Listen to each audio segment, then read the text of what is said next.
welcome to our podcast, Broker Banter Denver, where we are breaking down barriers to home ownership. We are your hosts. I am Kim Davis, your real estate expert. And I'm Patrick Williams, the mortgage guy.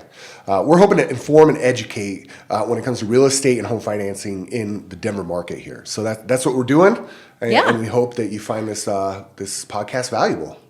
That's right. This is episode 2. Yeah. Pretty exciting. Felt our first one was okay. Yeah, okay. I think, it's always hard to watch yourself, right? Oh, it's horrible. Yeah. So if you want to watch us, you can find us on YouTube at Broker Banter Denver. Yeah. Yeah. Yeah, so. YouTube and wherever else you find your podcasts, right? Or on iTunes and Spotify as well. Correct. That's right. So how's your week going, Kim? You excited? It's going well. So we're recording on a Friday, so we have this Arctic cold front coming in. Yeah, it's going to get cold. It's going to get really cold. I think everybody's just canceling their plans for the weekend. Just playoff football. With no Broncos. Well, we shouldn't talk about that, let's probably. Not talk about that. Yeah. We don't want to talk about the Russell Wilson fiasco? No, I don't think so. I think there's other people on the radio that do a better job. I think so, too. Yeah. But why don't we talk about what we know? What do we know? What do we know? Yeah, that's a good question, right? So I know stuff about real estate. Do you talk about real estate? Yeah, and I know stuff about mortgage and home financing. So maybe we should talk about that. Well, you know what? On the first podcast, we threw out some questions and maybe even some statistics that I think would be good to maybe touch back on, like the average age of people buying homes. I looked that up. Yeah, what did we say? Do you remember what we thought it was? We just said that it was later because you had mentioned that I had bought a house at 25 and that was younger. Yeah, and I was 29 when I bought my first house. And so according to the National Association of Realtors, back in 2020, I believe the national age was 33, but it has gone up and the average age to buy a home is 36 now. 36. Yeah, which makes sense, especially with the affordability that we talked about last podcast. Yeah, but time is your friend when it comes to building an equity, right? That's I think you said that last week. I said it could be your friend, it could be your enemy. Yes, you did. Yeah. But I think when it comes to trying to build home equity, obviously the sooner you get into the market, the better, right? Like time, home prices keep coming up. It's going to cost more down payment to get in, and then you're missing out on the appreciation of the home as well. Yeah. Right? So 36, that's pretty late. I'm surprised that it's that old well, to get in your first home. So I've been reading a lot of Denver Post articles, and they have, a article on affordability here in Denver to where teachers, Douglas County and some of the high mountain counties up there are talking about Aspen and are talking about buying homes for their teachers because they can't afford it. And I know they're saying Douglas County here in the Denver metro area is having the same issue. So building small, tiny homes or taking some of these old schools that are defunct now and turning those into housing. It's an interesting concept. I know, we work with a lot of teachers, and it's tough to buy a home on a teacher's salary, right? Like unless you're married and your significant other does pretty well, you can't really afford to live in the district that you teach. And don't we want great teachers to teach our kids? Yeah. I mean, that's one of the best drivers for a market, right? Is a good school system. Which kind of leads into the other statistic that I think I said last week was about us being an expensive non-coastal city, which ends up being true. So 5 cities within the Denver metro area are considered really high priced as far as like homes. So Boulder being number 1. That doesn't surprise me. Yeah. And then Fort Collins was on there. And the newest one that just popped up, recently, was Greeley, Colorado. Greeley? Yeah. Wow. Yeah, Greeley's always kind of been, more of an agricultural town, maybe blue collar. But yeah, that's surprising that now it's the property values. And I think it's really just a culmination of people moving further and further outside the metro center because of affordability, right? So I'm going to go where I can afford to buy. And that is getting further. Well, we have a saying in real estate that you drive until you qualify. That's good advice. Yeah. That's good advice. So especially in the Denver metro area, right? And those further out suburbs. Yeah. The Yeah. further you drive out from Denver, the more affordable it Castle gets. Rock, Parker, which those are not as affordable as they once were, those areas either. Yeah, I just this year had a client who, great young couple, making really decent money, but they had to go all the way out to Bennett to find a house that, was within their specs that they wanted for just because of affordability. Yeah, it's a challenge. And so you don't have the ability to qualify in the city center. You're just going further and further out, and you're getting older, right? So what can we do, to help people figure that out, right? Is this kind of why we're doing this? Yeah, exactly. Yeah. So we are hoping to help people get into homes, especially, I think the number one issue that I hear from first-time homebuyers is, they think that they have to put 20% down to buy a house. And is that true? No, there's a lot of programs that we can do a lot less than 20%. 20% was kind of that old school number. You got to save 20%. Now, you can come in with as little as 3% down. There's even some down payment assistance programs with CHAFA and Metro DPA that allow you to come in with as little as about $1,000. They are some lower incomes. There's a lot of different qualifications that you have to be able to meet to qualify for some of those programs. Obviously, you have to be a first-time home buyer. What's a first-time home buyer? I was going to ask you, what is a first-time? So if I bought a home, let's say 5 years ago, but then I've rented for the past 5 years, and then I'm deciding to get back in the market, am I considered a first-time home buyer? You're a first-time home buyer. So you may have owned a home in the past, but if you haven't owned a home in the most recent 3 years, you're considered a first-time home buyer. Oh, really? Yeah. Yep. I actually did not know that. Yeah, so as long as you qualify under that, you can do one of those Metro DPA programs. But then there's also, FHA and VA. So there's really 3 different types of loan programs. You have your conventional programs, you have your government programs, and you have your jumbo programs. Okay. And so FHA and VA are your government programs, and those are a little less down payment requirements. Obviously, if you've served your country and you have your VA entitlement, you can come in with no money down, and that's as a part of the service to your country. It's a benefit that you get. Thank you for your service. Yes. We also, we thank anybody who's ever served, and my wife is a first responder, and so we have a special place in our hearts for those that serve our community. There are some special programs for not only first responders, but teachers, police officers, and even doctors, right? Like there are some doctor programs that allow you to qualify on your residency income because you're expected, to make more as you grow into your practice. So there's a lot of different programs that we can go over. Maybe we can do a whole episode on some of those. We don't want to do a whole, it can be pretty dry. Right.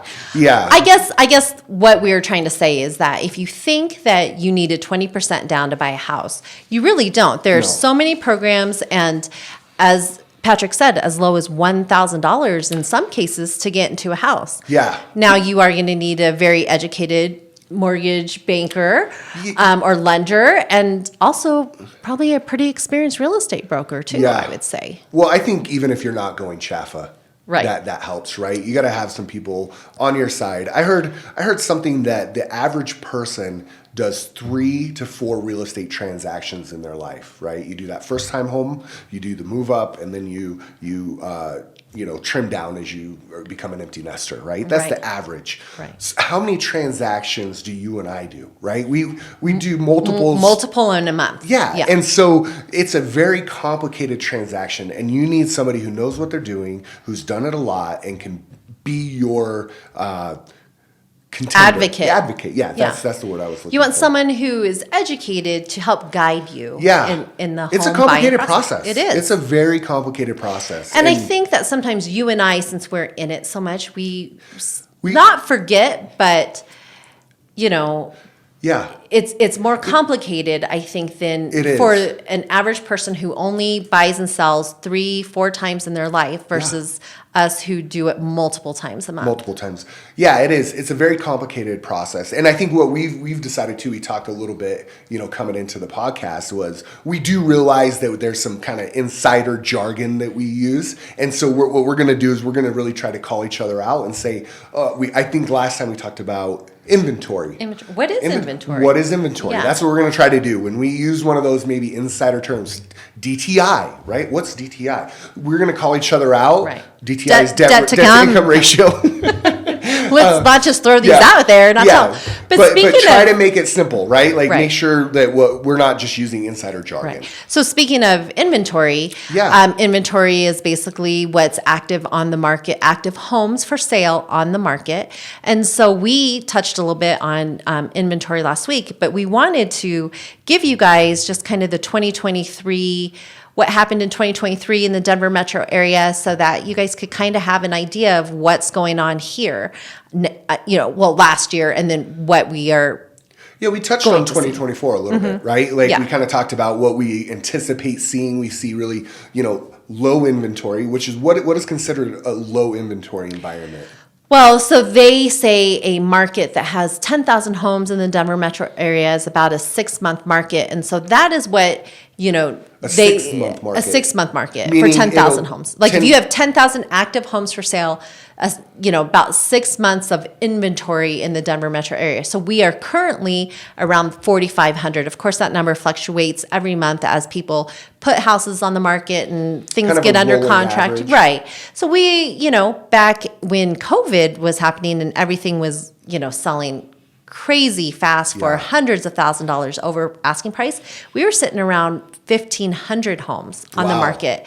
And so we had very low inventory. We still are considered low inventory at 4,500 homes. I would tell you that's probably, 2 to 3 month market is probably what we have right now. But that's still considered a low supply of homes. Correct. And in less than 3 months of active inventory. Correct. Okay. Of active inventory. Yeah. And so they are saying that we in Denver are, they being, the metro list that, keep stats for us as realtors here in the Denver metro area, or just like builders, or they being, people who are writing these articles in Denver Post. Well, I mean, there's a lot of experts that are there's running a lot numbers. Right. Yeah. But 100,000 homes shortage in the Denver metro area. So they're really hoping that, they're starting to build houses. I don't know if you know, but the Denver mayor ran under affordable housing. He just did his speech yesterday, I believe it was, talking about affordable housing, how we need affordable housing. That's Denver specific, Denver, proper specific, but we need that all over the whole Denver We do. area. I heard a stat that in the typical market, the average inventory, what's an average inventory or imbalance inventory is what, 3 to 6 months? Yeah. Okay. So in that type of cycle, and then an oversupply of inventory would be considered what? Over 6 months. Over 6 months. Right. That's where it kind of tips into a buyer's market. But I would tell you, as we kind of spoke about last week, is that, hey, if you're a buyer, get into the market now. I know that you're waiting for interest rates, but right now is when a buyer can have a little bit of pull on, negotiations on buying a house. Well, because you have a little bit more leverage, right? Right. Like while we still have a low inventory, there's not as many buyers in the market right now, right? We're in the middle of January. Yeah. It's freezing. Or at least it's going to be freezing. It's going this weekend, to be. Right? And so there's not a lot of buyers, especially with the interest rates, which are still continuing to come down. But that does, when there's less buyers on the market, that gives you more power. It gives the buyer way more power to buy. What kind of things can you do when you have that type of market? So one thing, actually just had a phone call yesterday with a client who was saying that they really wanted to wait for interest rates to come down. And we talked about, maybe asking the seller to pay down rate. Yeah. And so he is supposed to be giving you a call, Patrick, and asking you about buying down rate. Now that's something that we can ask sellers right now because, like I said, buyers have a little bit more pull currently because it's not a full-blown seller's market right now. Yeah. But there's still low inventory. So if you want to get in, let's get a realtor who can tell you, hey, or a mortgage. First you, right? Sure. Actually. Well, yeah, you do always want to start getting pre-approved. That's the first step in the process. But you would tell your client, who would then hopefully tell me, or if you're working with Patrick and Patrick could just call me with your permission and say, hey, Kim, we need $20,000 to buy down the rate, this percentage so that you can qualify for a payment that you and are comfortable with. Absolutely. Yeah, we can do, and there's also, so there's a couple different tools that we use to help with that affordability. The last year really became really a point where everybody was using it, which is the 2-1 buy down. That's an interesting product. I don't know that it's for everyone, but what happens is you take the funds from the seller that they've said, okay, we'll give you back some funds at closing, and then you buy down that interest rate for 2% for the first year and 1% for the second year. So we're actually able, if rates right now are between 6.5 and 6.75, for that first year, your rate would be between 4.5 and 4.75 because we bought it down by 2%. And I think what you're getting at is that don't wait for the rates to come down. We can work with what we have now because as a buyer, you have a little bit more leverage in this market. Come March, April, May. So the sweet point they're saying, or if it may turn into a seller's market again, is if interest rates get below 6. So that's what industry experts are saying anyways. If it goes below 6, then we may see that crazy seller's market again. Great if you're already in a house, right? Sellers, because that means more equity. And if you're not planning on moving, then your home's going to go up. But if you are a young person or you are just selling and moving up and down, that those prices are going to go up. Well, and I think there's a lot of people that moved maybe during the pandemic, and a lot of people, I can work remote. Right. And so they moved out of the city center, they moved into the suburbs, and now their bosses and companies are saying, no, you got to come back into the office. Yeah. And they're like, I don't want to live.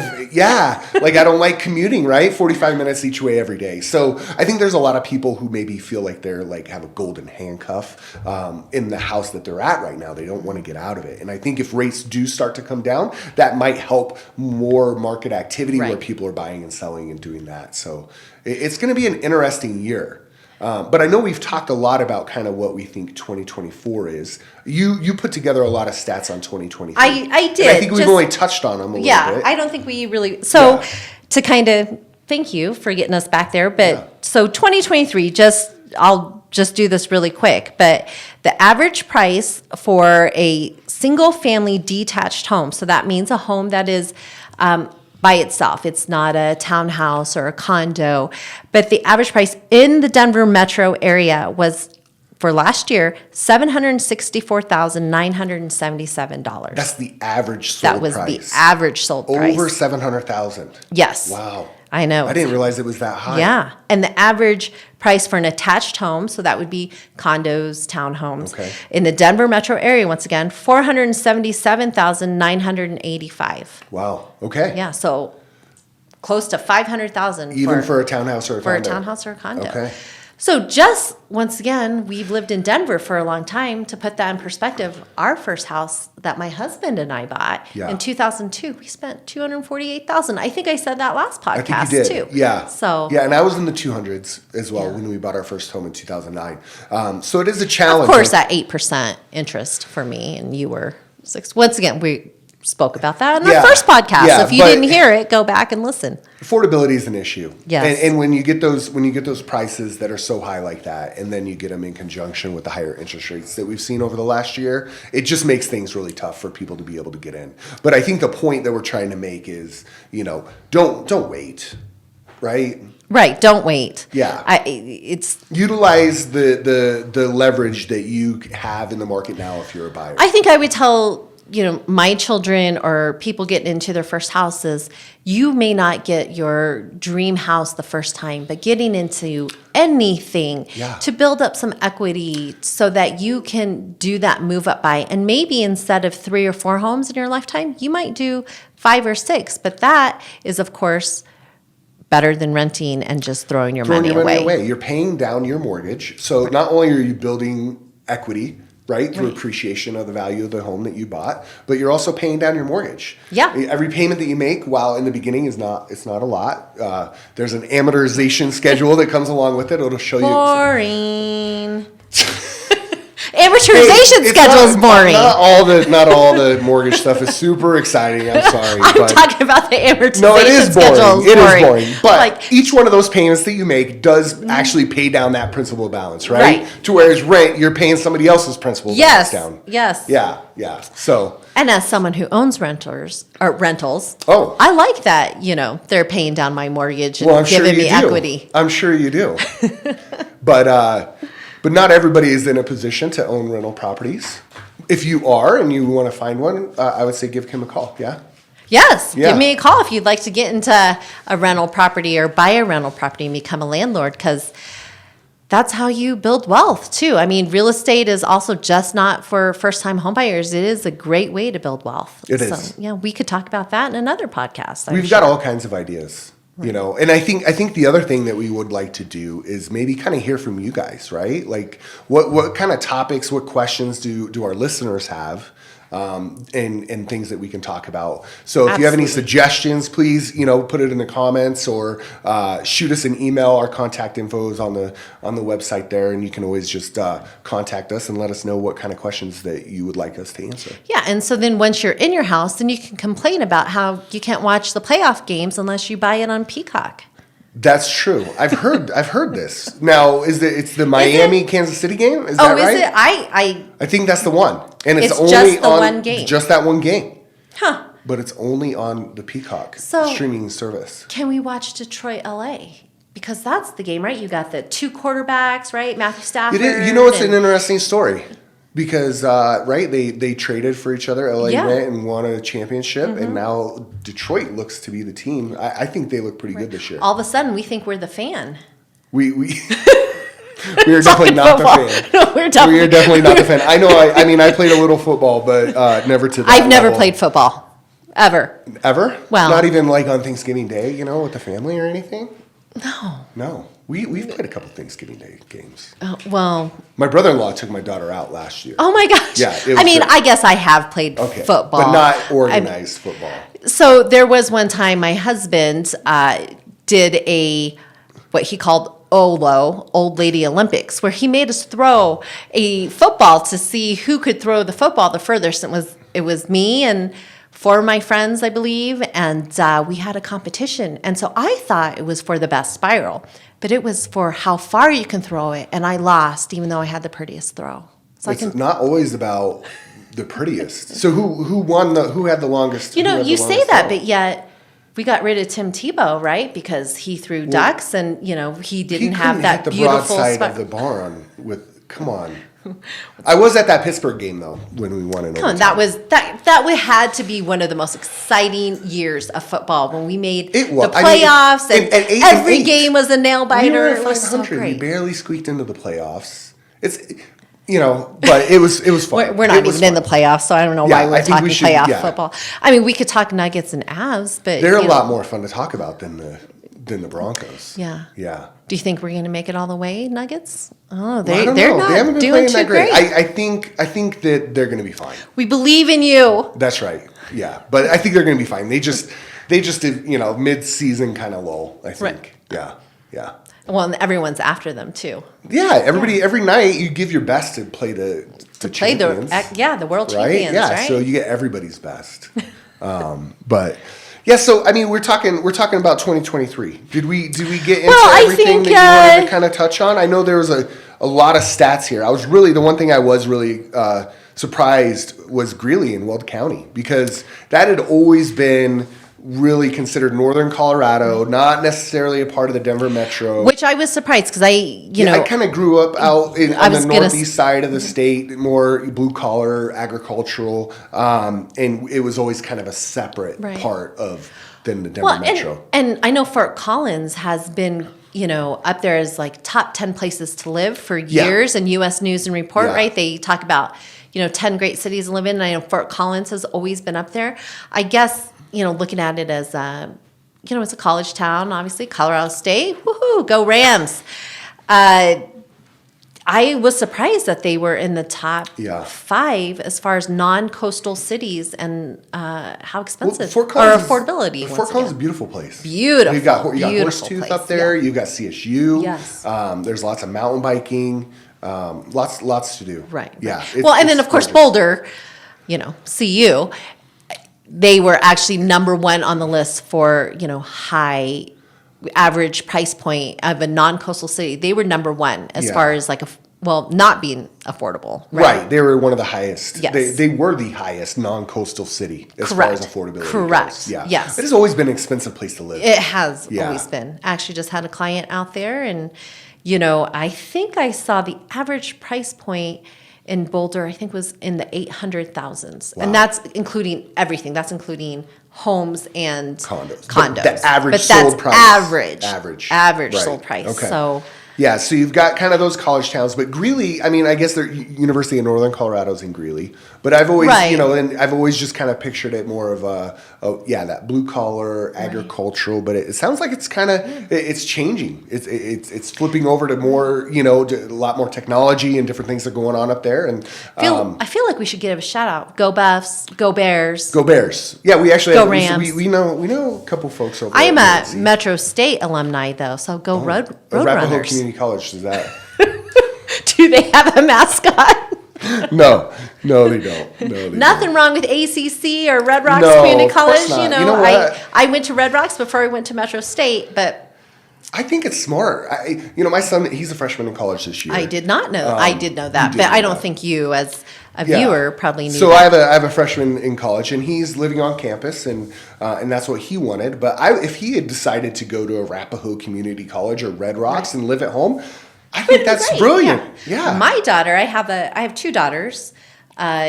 One's a senior in high school, and one's college age, but she didn't go to college. She went to cosmetology school, and she just finished her year, and it was like 1,500 hours she had to do. Oh, wow. And she's about to get out there in the workforce. That girl is motivated and is wanting to save her money. She's still currently living at home.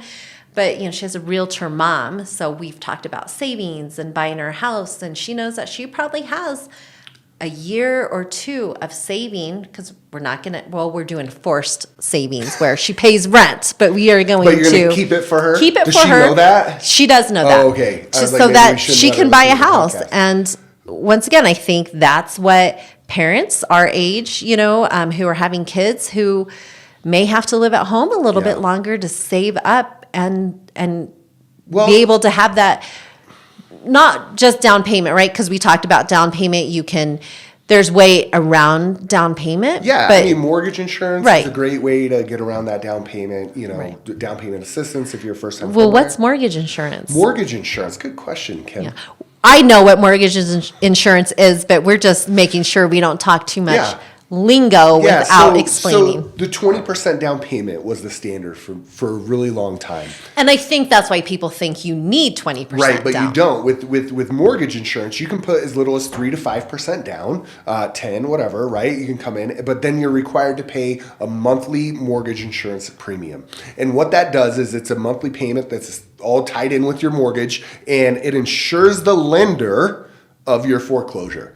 So Insures. insures. INSURE. Not insure. Insures. Not the drink Yes, no, for, no. In, for carbs and Insure, what is electrolytes. it? Yeah, no. So it insures the lender in case you are to go into foreclosure because if you have that less down payment, right? So it is an extra additional payment in addition to the standard payment, but at the same time, if you start paying that payment down and you're able to get the equity built up in your house, we can get you out of that mortgage insurance pretty quickly. You just have to be able to show that now I have 20% equity stake in the home. Well, let's kind of talk about that. I know we're Sure. talking about, but for instance, you don't have 20% down. You put 3% down or 5% down on your Yeah. house, and then, hey, you wait. There were people getting out of mortgage insurance in the Denver metro area within a year because their house went up. That the difference, appreciation, yeah. appreciation by going up. So let's say, I don't know, let's do some easy math for me. If it's let's say $500,000 home, you need to have mortgage? Your mortgage has to be below that 20%. You would need to be at 400,000, right? Essentially, to not have mortgage insurance. Correct. But if you bought it, let's say you bought it for $500,000, you put $100,000 down, so you have or you didn't put $100,000 Right. down, and then all of a sudden that next year your house went up $50,000. Right. You can contact your Yeah, lender, right, exactly. and say, "Hey, Yep. my home is worth this." Now they may charge you, You may an have to pay for an appraisal, appraisal. Yeah. which Yeah. is fine. Or you can, sometimes they allow to do like a market analysis, right? Oh. Like, Yeah, call your realtor. They'll Call do your a realtor. market analysis. yeah. Well, which is another thing. I was going to say, if you need a market analysis, Kim Davis at the Dynamic Home Team. Remax Professionals. That's right. Yeah. So that is a way, though, that, you know, the mortgage insurance, it is an additional payment on your monthly mortgage, but it helps you get into that market. And there's a great tool that I have, and it's a nice visual because it puts a lot of different statistics together for you, but it's called the cost of waiting. And it analyzes if you were to wait for 6 months or 12 months or 18 months. And it can even take into account interest rates going down, right? So it's going to look at, even though if I wait a year, interest rates are going to be lower than they are today, but it's going to actually show you how much waiting for those time periods cost you, not only in equity, but, you know, appreciation as you make your payments. And so that's a great tool that I've been helping people visualize why you want to go ahead. If you can qualify now, get into the market. And you know what else? We actually have a really great tool.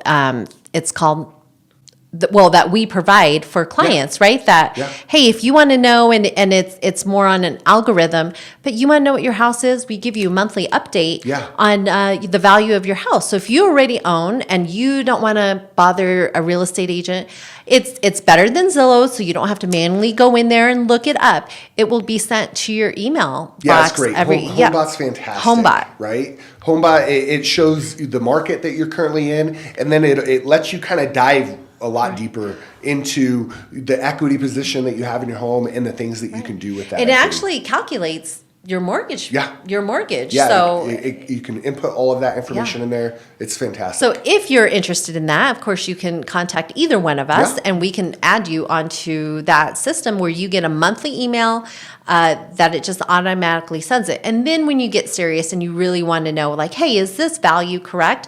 Then you would want to talk to me, and we could then do a more in-depth analysis of your home. Yeah. Because every individual market, even in so Denver is unique, right? Like you see the Denver market, but then when you dive into Littleton, right? You have Beaumar, you have King Carroll, you have King Carroll Valley. Like all of these areas are Greenwood Village, Cherry Hills, right?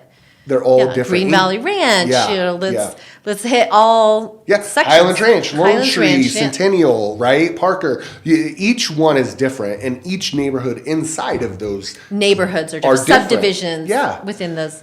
Yeah, those so I don't know that those, you know, like I wouldn't rely too heavily on any of the Realtor or Realtor.com or Zillow type of a value analysis. I think they're a good place to start. Yeah. But if you're really curious, I think getting a hold of a Realtor who can dive deep in and find true comparable homes that have sold within the last 6 to 12 months in your neighborhood or a neighborhood that's a lot like yours is really the best way to look at it, right? And really what appraisers have been doing, and us as realtors, on how to price a house if you're selling, we've been really looking back the last 90 days, because that's how fast our market here in Denver has changed. It's changing 30, 60, 90 days. You'd be surprised at the changes. So we actually only look back 90 days currently. We used to look back 6 months. 6 to 12 months would be okay, especially if you're looking in if there's limited sales, right? You could go back as long as 12 months. Correct. When I used to look at appraisals. Yeah. Correct. Yeah. Well, I think we've covered a lot today, Kim. I think we did too. Who knew we could talk for so long? We're long-winded today. I think we're both pretty long-winded. Speak for yourself. It might be a challenge to keep this at, we don't want to go much more than like 35 minutes, right? It can be dry material, but we're here to try to keep it fun. So what all did we cover today, Kim? I think we talked, 2023 statistics. Barely. We touched on it a little bit. Down payment. What mortgage insurance is. That was exciting. Yeah. Very exciting. Oh, amortization schedule. Boring. So I think that's enough. Okay. Well. You know what? We appreciate you guys for joining us. If you think that this was valuable, or you know somebody who could find value in this podcast, please share it. Please like us on Spotify or iTunes or YouTube, and we just look forward to doing this more often. Yeah, and our YouTube channel is at brokerbanterdenver.com. So if you want, please subscribe, tell your friends. Yeah. We'd love to get our name out there and help anyone who's thinking about buying or selling or getting into this real estate market. Yeah. See you next week.